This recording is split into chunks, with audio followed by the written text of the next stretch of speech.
Naqshbandi Sheikh Hazrat Shamsuddin Habibullah Mirza Mazhar Jana Razillah Ta'ala. He is known as Mahbub Subhani because he sacrificed his life for the sake of Allah Subhanahu wa Ta'ala. And he did not raise the complaint against the one who killed him. He was the embodiment of inner sun of awakening. With him is connected the Renaissance in the existing Naqshbandi Tariqat. He was born in 1701. In 1707, Mughal Emperor Aurangzeb died, and the process of disintegration of the Mughal Empire began with its impact on the Naqshbandi Tariqat. Sheikh Shamsuddin Habibullah Mirza Jana Mazhar Alvi Shaheed was born in India in the year 1113 Hijri or 1701 AD. From the early childhood, his presence reflected inner light and piety. His physical features appeared to have a different kind of divine grace. His physical features appeared to have, and these were different kind. Keep the microphone mute. And these were molded with heavenly beauty. His beauty and elegance matched with that of the holy prophet Yusuf. Such beauty is always attributed to the holy prophet. He came from a noble ancestry hailing from outside the subcontinent. According to his own statement, he descended as the 28th generation from a family whose genealogy goes back through Imam Abu Hanif to Ali ibn Abu Talib, who was the fourth Khalifa of Hazrath Payghambar Sallallahu Alaihi Wasallam. Furthermore, his parental forefathers were members of Afghan tribe that accompanied Mughal Emperor Humayun on his way from Kabul to Delhi to regain the lost throne of Hindustan. Humayun had lost the kingdom and then he regained. After he regained the throne in 1555, the Kakshan brothers Amir Maznoon Khan and Amir Bawa Khan were awarded the status of Jagirdar, the landlord, 25 miles southwest of Delhi. Later on, during the reign of Akbar, some of the descendants were assigned further piece of land, and in Bengal and other places. However, this loyal relationship ended abruptly in 1580 and 81. This happened because the nobility in the eastern region engaged in revolt against the imperial authority, in which Amir Zabari, the son of Majnun Khan, and others were found actively involved. And nothing more is known of the following generations of the clan after the privileged status. However, the family chronicle is traced again with Mirza the father of Mirza Mazhar Mir Jana. He held an important position in the army of Aurangzeb. Thus, he accompanied a couple times to the emperor on his extensive military expeditions to Deccan. Then, there Mirza successfully quelled a rebellion through his mere diplomatic excellence. But soon afterwards, he resigned from the imperial camp and headed back to his native town Akbarabad, now modern day Agra. On his way to the north, his wife gave birth to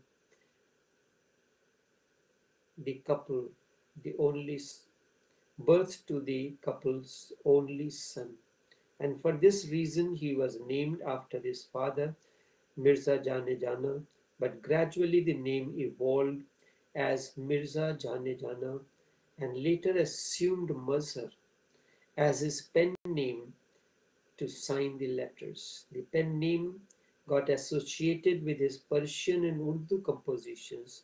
Later on, he was bestowed with the title of the leader of Delhi's Khanqa of Naqshbandi Mujaddadi Tariqat. Furthermore, the title of Shaheed was attributed to him by many Sunni Muslims after he was assassinated. Thus, his full name emerged as Shamsuddin Habibullah Mirza Jana Mazhar Albi Shaheed. Mirza Mazhar spent his early childhood in his hometown Akbarabad, which later on came to be known as Agra.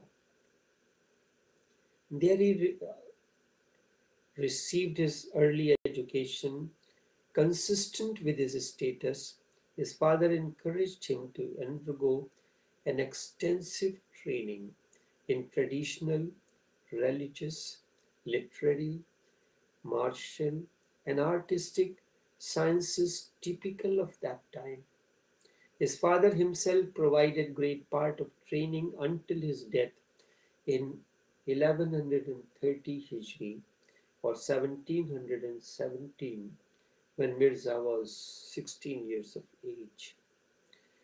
It is not clear under what circumstances he left his father's town, Akbarabad, and moved to Delhi. However, circumstances reveal that the movement took place during the last years of his father.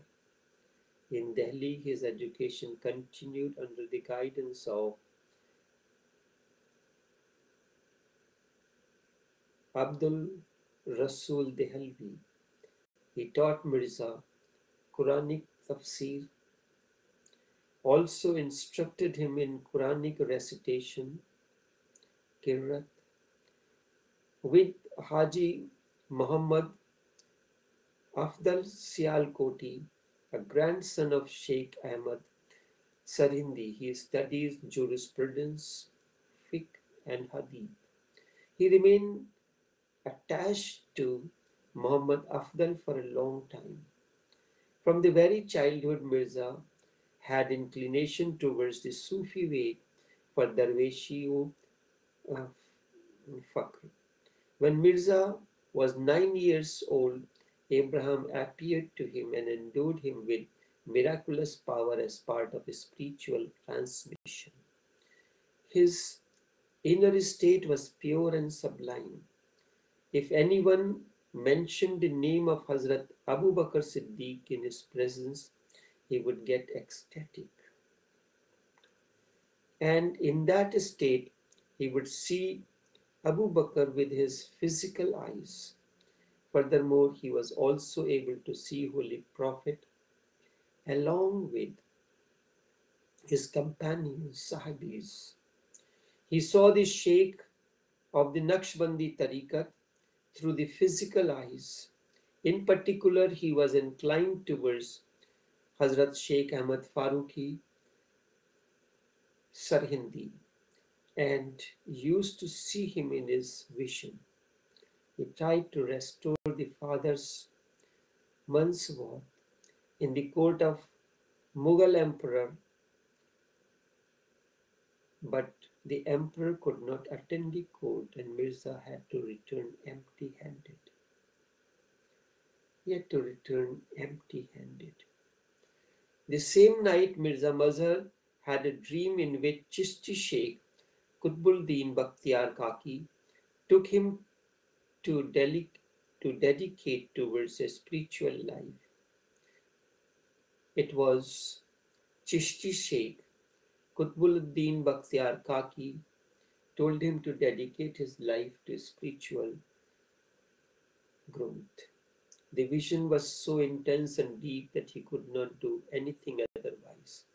He renounced all thoughts of following a worldly career, and this led him to become the disciple of the Qutb Alam, Sayyid Nur Muhammad Badayuni Raziyallahu Ta'ala. He was the disciple of Hazrat Khwaja Muhammad Sheikh Saifuddin Raziyallahu Ta'ala, the grandson of Mujaddid Alif Sani Raziyallahu Ta'ala. This led his father to pay special attention to him, and he was trained in all branches of religion and religious wisdom. From an early age, he was attracted to the light coming from Sheikh Sayyid Nur Muhammad Badayuni, who lived in Delhi not too far from his place. The tawajjuh of Nur Muhammad Badayuni invoked in his heart and thus opened the eyes of the heart. Opened the eyes of the heart center, the qalb, got invoked. Also, he constantly nourished and nurtured with the mystical wisdom and hidden secrets. He was in a state of self-awareness. But Nur Muhammad Badayuni raised his awareness through his tawajjuh to higher states. He made him stuck with wonder, and because of the intensity of the energy, Mirza fainted away as he came in the company, in the sobat of Hazrat Nur Muhammad Badayuni. On coming out of that state, he accompanied Nur Muhammad to even higher states in further ascension. Thus, Sheikh allowed him to witness hidden mysteries of the existence. When a seeker is ready and comes in the company of the Sheikh, Sheikh takes him through the various stages in the process of the ascension. Thus, Nur Muhammad Badayuni allowed him to witness hidden mysteries of the existence. Also, he was endowed with the gift from his miraculous powers and inner state and various muqamat, various stages in the process of growth. In a solitary tawajjuh, that's where the master-disciple communion. Solitary tawajjuh of Nur Muhammad, he attained the awareness of the 9 points, 9 muqamat, the locus of Naqshbandi secrets. With this, he went deeper into 5 more points and continued until Sheikh authorized him to activate the 9 points at any time and also to use them. Having taken him such inner realm, he brought him back to the physical presence. The master carries you through the different stages. When you have journeyed, then he brings you back. Only his presence, physical presence, to nourish and nurture him. Thus he took him to travel from one state to another, enveloped totally in his light. Also he protected him through his tawajjuh until he reached the ultimate perfection, the totality.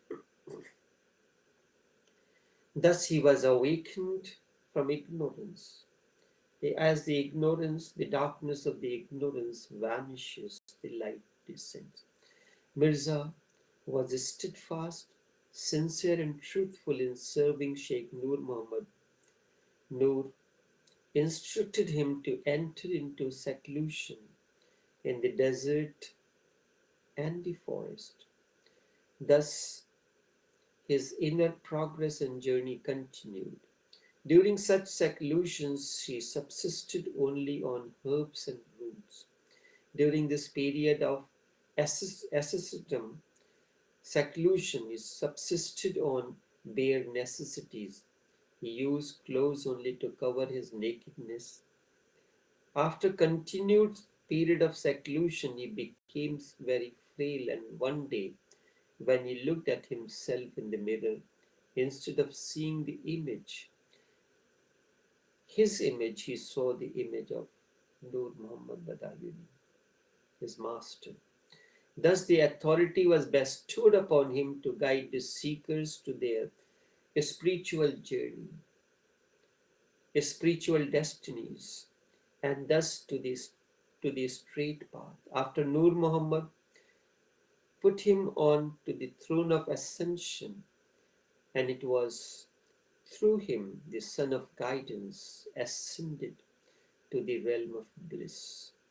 He remained with Nur Muhammad until 1722, the year when Nur Muhammad Badayuni passed away. After him, he continued to visit the shrine in the graveyard in Delhi on the Lodi Road after the Shiva temple. He continued for 2 years, during which Sheikh was able to transmit all light and knowledge from his shrine. Then one day, through an ilham, the intuitive flight, he was instructed to connect to a living Sheikh. He reached the door of the other Kamil Sheikhs of the time, Sheikh Muhammad Afdal, Sheikh Hafiz Sayyid Allah, Sheikh Muhammad Abid.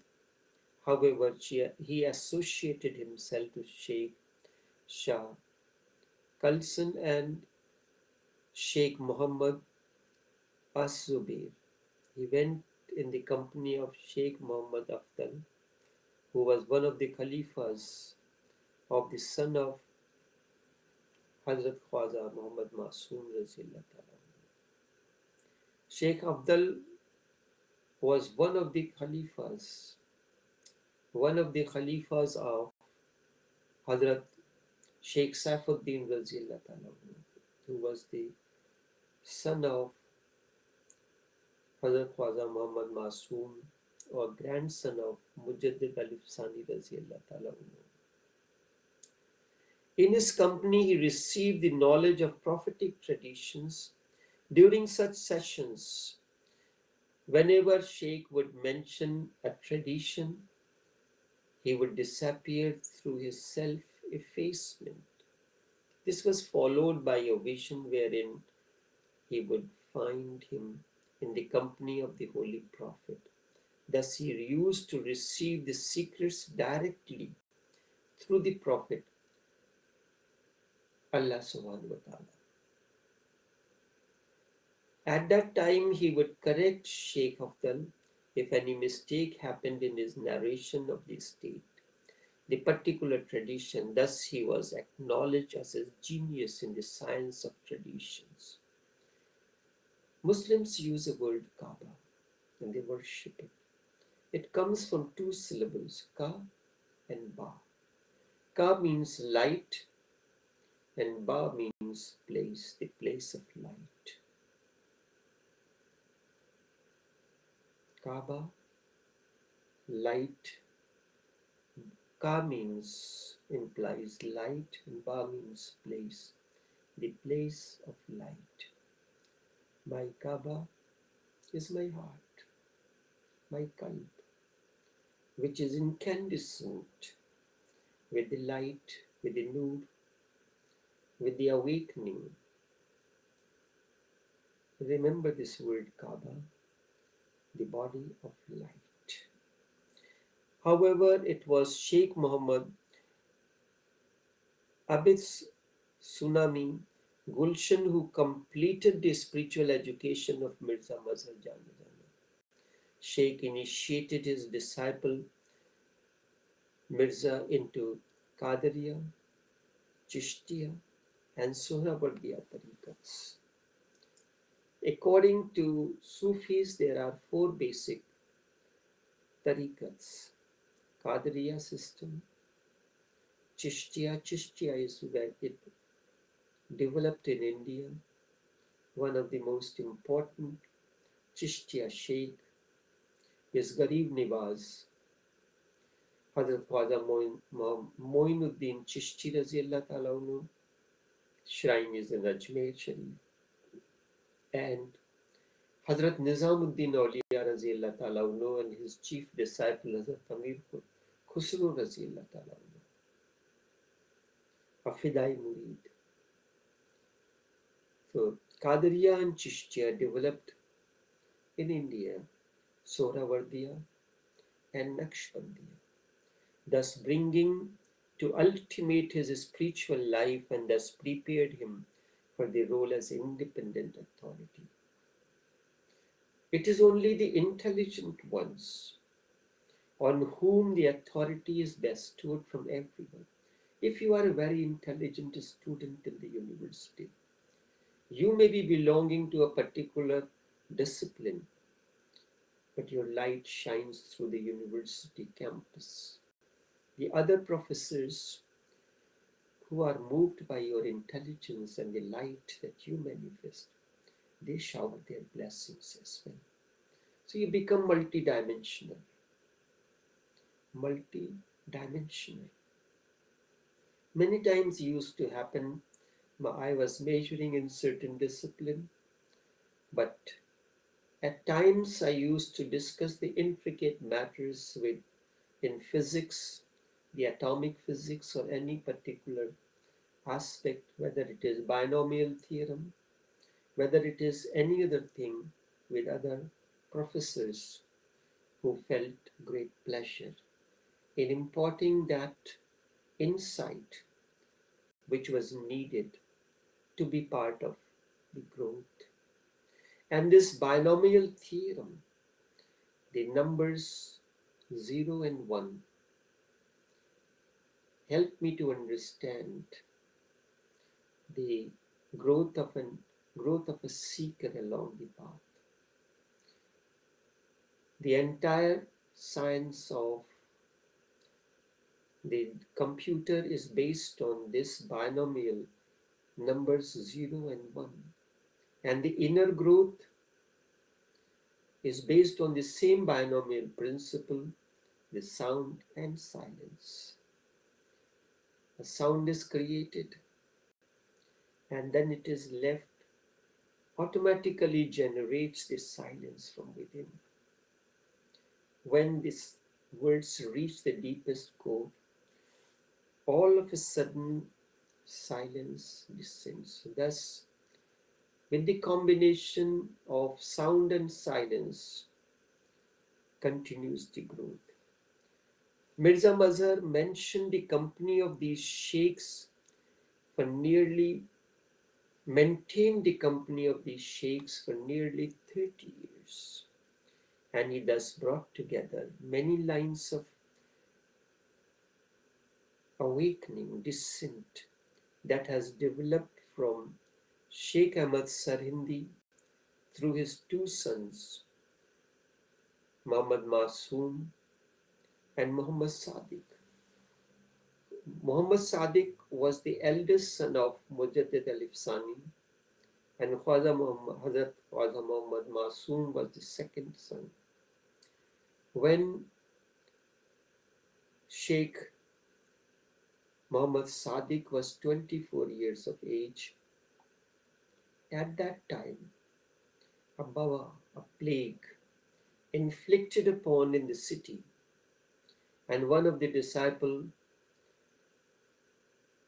dreamt as if the Prophet says that if somebody sacrifices his life, this plague, this bhava will be eradicated. When Sheikh Sadiq heard about it, he offered his life for the sake of eradicating this plague. It is said the name of Hazrat Sheikh Muhammad Sadiq Razillah Ta'ala is used as an amulet tabiz. When an individual is sick with a particular plague, then it is said जो उनके नाम को पानी में तर करके P जाएगा वो इस बवा से महफूज रहेगा.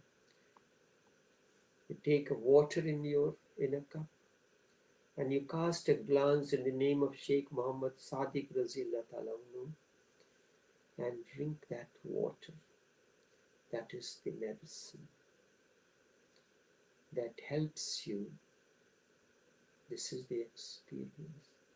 But the light should be manifesting through your eyes.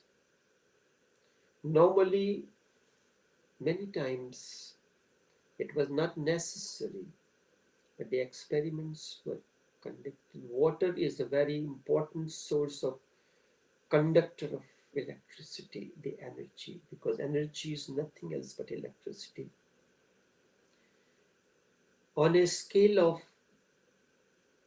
0 to 10, its energy level, the normal energy level of the water is 2. In that state, it cannot be a healing force. Cannot be a healing force. So when you take the water in your hand, and I used to see whenever my uncle, the Sufi master, he will ask for the water, he will hold the cup in his hand, and when we were small, we did not know what he does. No, we will do so. So we started imitating like this. One day I got rebuked by my grandmother. Why are you imitating him? Do you know what does he do? Try to find out what does he do. How to find it out? Through your awareness, you will come to know what he does. As the awareness grows, you will realize what he does. He casts a light, transfers the energy, and in that the configuration of the water changes.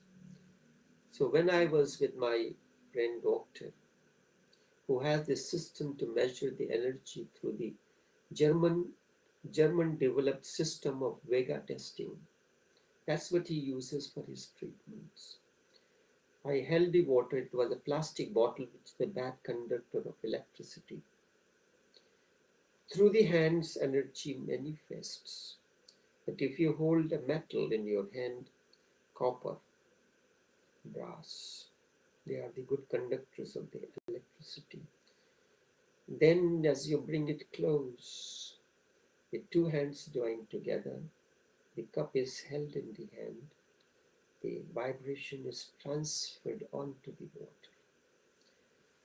I looked into the water for 20 seconds and I asked him to test this, the energy level of the water. When he checked it onto his Vega testing, its energy level was raised to 9, from 2 to 9. Your eyes have that capabilities. And if your heart is incandescent with light, there comes a direct connection between the light in your heart and the eyes through which the light is being transmitted. You can Do this experiment. Take the name of an awakened one, drown in that remembrance, and look at the water. Its energy changes. It does. The moment I hold the water in my hand, or anything, just this way, within a few seconds the configuration changes. And healing happens when the level of the energy is raised. What happens during the process of the communion when you come in the company of the Master? He raises your energy level each time. Now it is up to you whether you are able to retain it or not. We engage in so many activities on a day-to-day basis that immediately it begins to dilute. The Master fills you with that energy, but your involvement in vain pursuits, it dilutes. But if you remain focused, that intensifies more and more. So Mirza Mazhar maintained the company of these sheikhs for nearly 30 years, and he thus brought together many lines of descent that had developed from Sheikh Ahmad Farooqi, Mujaddid Alif Sani Raziyallahu Ta'ala through his two sons, Muhammad Masoom and Muhammad Sadiq. He reached deeper and deeper realms of perfection until he became the unfathomable ocean of awakening. He rose in the firmament of spiritual poles until he himself became the spiritual pole of his time. And he continued to shine like 1,000 suns. Sheikh Muhammad Afdal used to say Sheikh Mirza Mazhar was bestowed the state of spiritual pole or beacon light, and he stands at the center of Naqshbandi's Sufi tariqat. As a result, in the tariqat, after Shah Bahauddin Naqshband, with the advent of the second millennium, Mujaddidi name was added.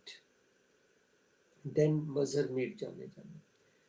Anyone who imparts adds a new dimension to the tariqat, his name gets associated with that. Thus Mirza was ready to fulfill the mission of propagating the message of tariqat, reassumed in the principle of solitude among the crowd. Khilwat dar anjuman. You are with the crowd, but you are all alone by yourself. You are not influenced by the crowd that you are in. You are in the world, but the world is not inside you. Khilwat dar anjuman. By the 18th century tariqat, the center of activity moved from Sarhind to Delhi. Sarhind was the shrine of Hazrat Mujaddid Alif Sani, that was the seat of the spiritual Naqshbandi tariqat, and it moved from there to Delhi. In spite of large number of disciples, Mirza remained very careful in selecting those who were admitted into his inner circle. In view of the responsibility both for the master and the seeker in establishing such a link, he was not only cautious, instead reluctant in granting initiation to Bayat. Thus, initially he tried to discourage all potential novices in order to test their determination, and once he was ascertained, he carefully tested each person's capability before granting them the spiritual assistance. The journey continued. Furthermore, it was deemed important for new aspirants to recognize a perfect master, Sheikh al-Kamil, and also to distinguish him from the other. One of the chief disciples and successor of Mirza Mazhar was Qadi Thana al-Panipati. He belonged to the place because with the name of the place got associated with the Sheikh Sarhindi because he belonged to the place Sarhind. And he belonged to Panipat. He writes on Sheikh Kamil. The criteria and the searching for a perfect spiritual guide should not remain confined to the abilities of producing extraordinary things.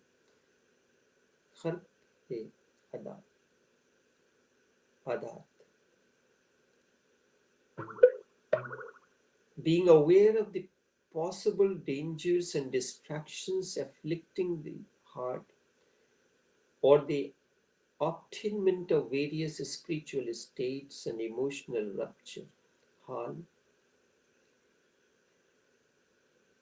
etc.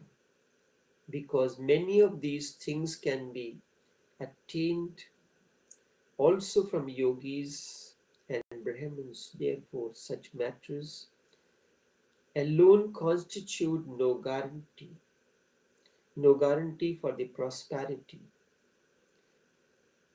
In fact, the real proof and the distinctive sign by which the perfect master can be recognized is his uprightly following the revealed law, the path, and his acting in total accordance with the Holy Scripture, Al-Kitab, and the tradition of the Prophet, the Sunnah. This clearly explains many problems faced by earlier sheikhs, even including Sheikh Ahmad Farooqi, as regards the safeguarding the esoteric tradition from degenerating into a sort of cheap witchcraft popular among the masses. The criteria for recognizing the perfect master has been explained in minute details. Also, this confirms Mirza Mazhar to be deep-rooted in Mujaddadi tradition. Mujaddadi tradition. Mirza Mazhar insisted on minute details and prescriptions of Sharia. Furthermore, he requested his disciples to point out to him any shortcoming in his own behavior and could contradict the principle of Orthodox Sunni Islam. Also, Mazhar, like Sheikh Ahmad Sarhindi, attempted to purify Islam by removing many indigenous customs, popular beliefs, customs and superstitions that have crept into the daily routine of many Muslims as a result of existing traditions. He was quite sympathetic towards the spiritual achievement of Hindus as well. Still, he considered the pure Sunni was the practice by the Sufi, as the practice by Mujaddadi family as the safest way for the members of his own community. He strictly adhered to the examples set by the behavior of Holy Prophet, his companions, Sahabis, and earlier followers. He extended his missionary work to entire society, including women. He occasionally granted initiation to women in the tariqat. Very easily. Mirza Mazhar belonged to Mujaddadi tradition and in many ways considered him as the heir, the propagator of the existing Mujaddadi tradition. However, he held less austere position that was held by Sheikh Ahmad Farooqi Mujaddad al-Ifsani Razillah Ta'ala. In the absence of relevant evidence, it is very difficult to conclude anything if the change related to historical and political circumstances that were fast changing, or the individual attitude and character of the two, or it was just the outcome of the combination of the two. One thing is certain, that Mirza Mazhar was very cautious, and he was less prone to advocate radical changes from a spiritual to social standpoint. Life continued. The tradition of Mirza Mazhar Mir Jana.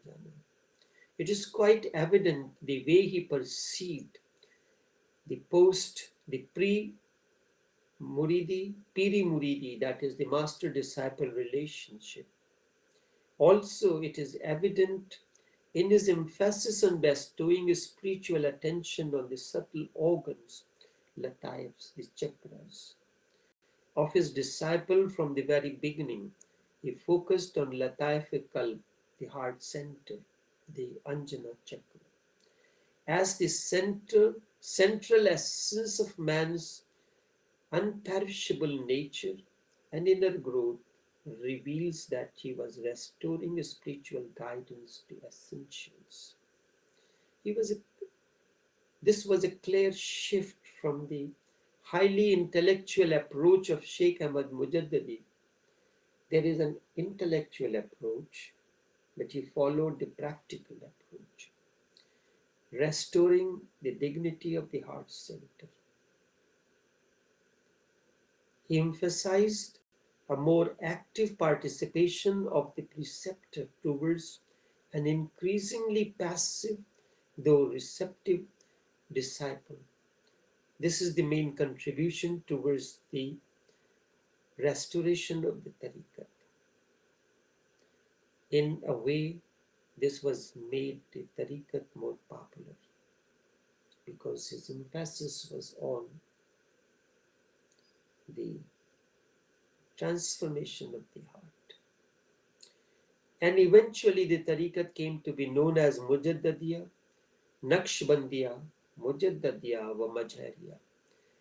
This clearly marks the dawn of a new era in Naqshbandi tariqat and the Renaissance.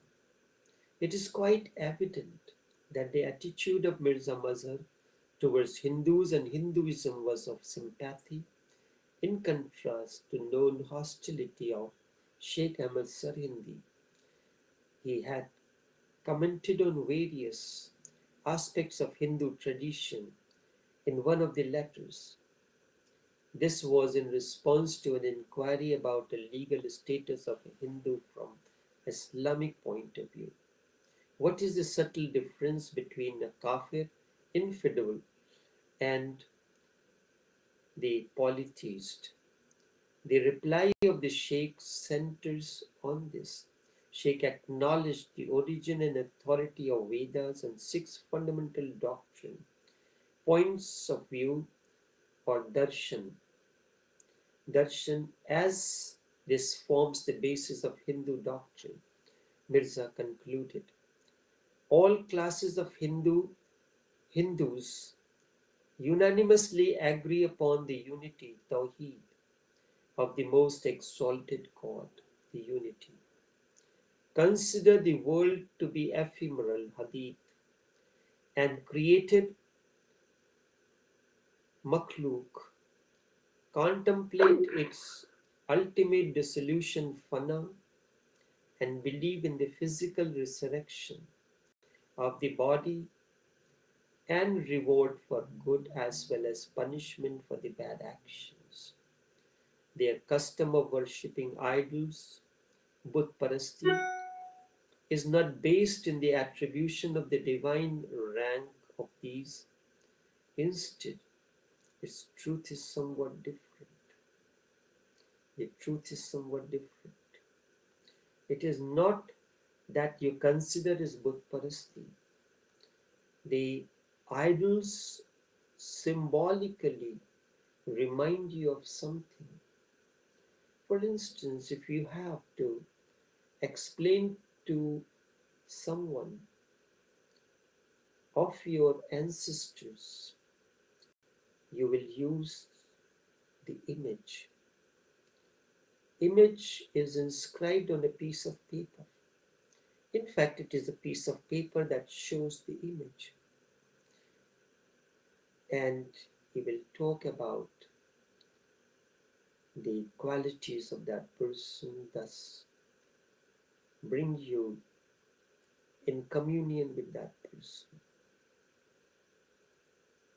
Is that piece of paper on which the image is inscribed, where your many emotions are attached, is your ancestor? It is simply a remembrance. When you see that piece of paper where the image is inscribed, it takes you to that company. It is symbolic. The idols are symbolic. They connect you. As such, you cannot connect to the formless, connect your formless to the formless.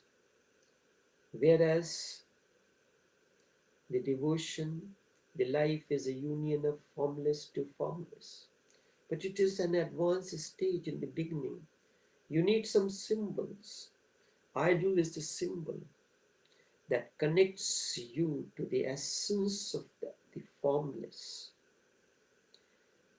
Their custom of worshipping idols, Budparasti, is not based on attribution of a divine rank of these.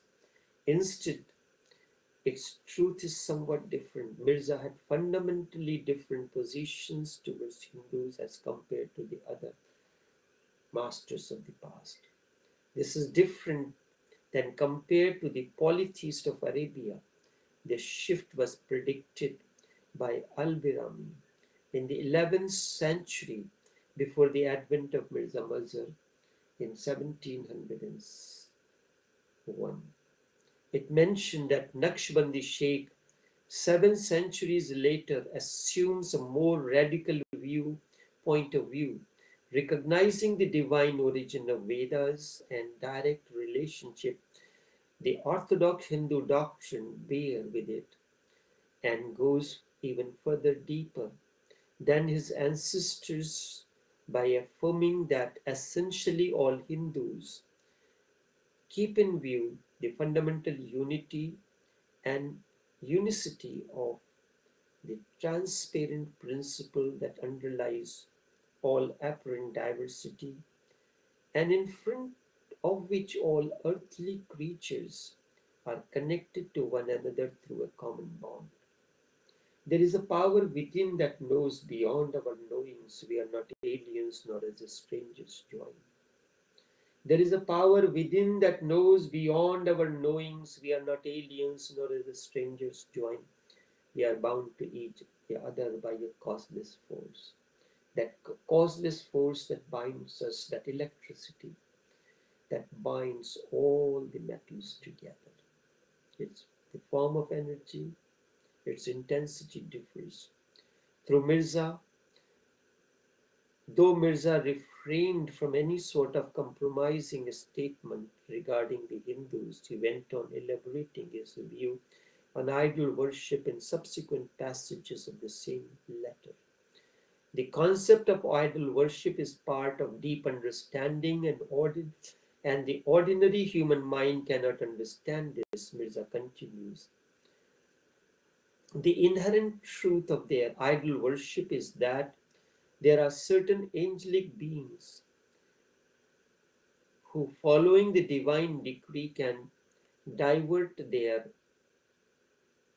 divert their powers towards this created and corrupt world. These include the spirit of the perfect being, who, after relinquishment of the relation with their physical frame, continue to exercise their influence in this contingent universe, Kainat. There are others living beings who, according to Hindus, are endowed with eternal life, according to Hazrath Khidr alayhi salam, the mystical guide of the Sufis. Having carved idol statues of these, they focus their spiritual intention on them, through which, after a while, they developed an intimate relationship, the Rabita, with the inherent powers of that outer representation. On the basis of this special relationship, they are able to satisfy their needs related to this world and thereafter. Clearly, Mirza understood the intellectual perception underlying the Hindu worship. Also, it confirms his universal vision of the world that goes far beyond that of the most Hindus and Muslims who fail to penetrate the outer appearances. Though this betrays Mirza's metaphysical perceptive, yet comprehends the essential aspects underlying the Hindu doctrine. The Hindu doctrine and also indicates his capabilities to reconcile the inner values of both traditions behind their sharply contrasting religions, rituals, and social attitudes. Further, Mirza continues, the practice resembles closely to the techniques of Rabita, a method commonly used by Sufis, which consists of concentrating the innerness or the figure of the Sheikh Shagle Rafta. They constantly remember the innerness or the qualities of the Sheikh, thus obtaining the influence of a spiritual grace of fast, radiating from him. The only difference between this method and the way of the worship common among Hindus being that Sufis do not build any exterior image of the Sheikh, whereas Hindus idol worship, they build an outer image. The custom must be interpreted as a kind of respectful situation rather than act of worship, identical to that made of elders in place of the greeting. However appropriate Mirza's explanation may appear, but it is mainly from the esoteric angle.